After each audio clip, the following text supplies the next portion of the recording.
The first thing to say as a teacher, and this will become apparent in the graphs, is that schools tend to do climate and environmental things on a individual basis, so individual problems, individual actions.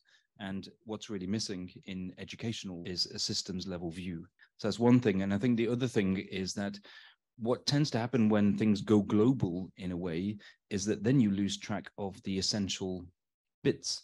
So you kind of get swamped in incredible levels, dimensions, scientific research here, problems over there, and then the essential key data gets lost. So there's this tension exists between the details and the universal. And the Climate Academy, which I designed, and from which this is an attempt to hold those two things out. When you need to look at the global picture, you hold it really clearly. And then when you need to go down to details, you have this systemic framework. This is just to emphasize the fact that we are still emitting 42 gigatons of extra carbon every year. So no matter how many solar panels you see on the drive, we are still increasing and accelerating CO2 levels. So there is a systemic problem. And that's not often visible in the media. When you hear about America has increased its solar panels by 1,000% or something, well, we're still basically 80% dependent on fossil fuels. So the fundamental infrastructure of our societies and our economies is still fueled by fossil fuels. And that's not something which an individual student can change. You have to have infrastructure change. So, for all the attention on, for students to eat less meat or fly less, and those things are important, but fundamentally, it will be solved at a systems level, and especially in the energy sector. These are all the COP events. Again, this is just to emphasize the fact that when you go to these COP meetings, what's not there, and this will become in later graphs, is a clear view of the carbon budget. So in the media, like Europe, is committed to reduce emissions by 55% by the year 2050, according to 2030 by 1990 levels. And that's just meaningless. Again, if you think about it as a student, what does that mean? If I told Romina, studying English, if I was Romina's English teacher, and I told her, yeah, I think that in 5 years, you'll have a grade which is 40% more than what you were doing when you were 12, you'd have to get your calculator out and quite a complicated Excel sheet to work out what your daughter's doing and how well she's performing. So there's no carbon index. So we have all these meetings and COP meetings, all the data, which is a bit fuzzy, but essentially the CO2 levels are still going up. And we don't have a consistent measure for which we can say to a country, hey, you need to do this, but you're only doing this. Well, the UNFCCC has one job to do, and that's to stabilize emissions. And it's not done it. But you don't get that energy from these meetings. It's always like, oh yeah, we reduced a little bit less plastic in here or something like that. So yeah. I wanted to also quote you in the same report you write. It is weirdly mesmerizing that every year thousands of delegates with thousands of scientists accompanied by thousands of staff tracked by thousands of reporters all assemble in one town for 2 weeks, and the main reason for them all being there is not directly addressed or openly discussed.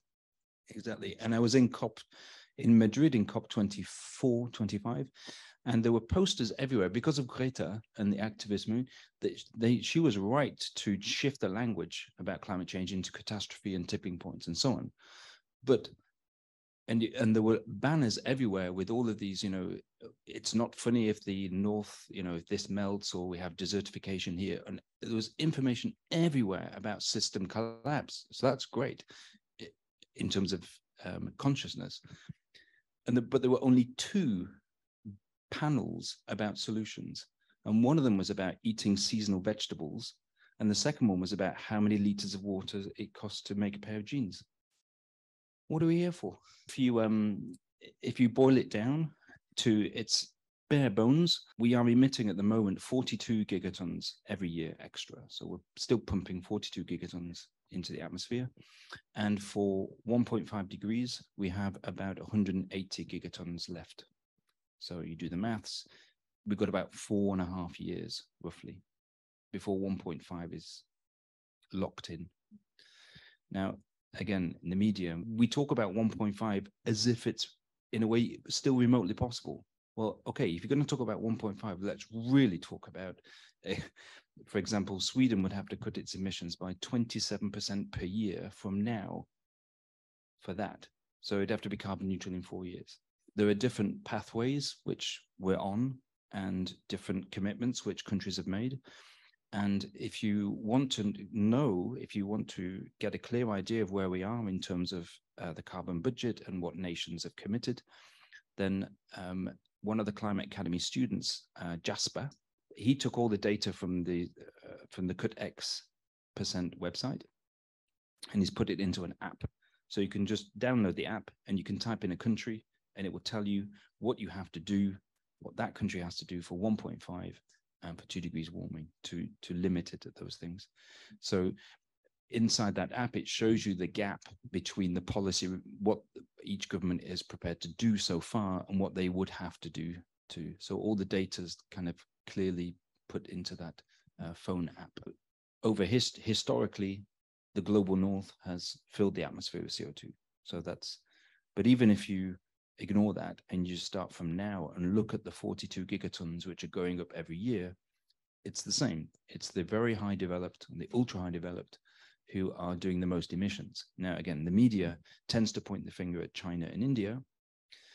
So you have images of that, but they're making all the stuff that Europeans are consuming. So there's a terrible distortion of where the responsibility really is.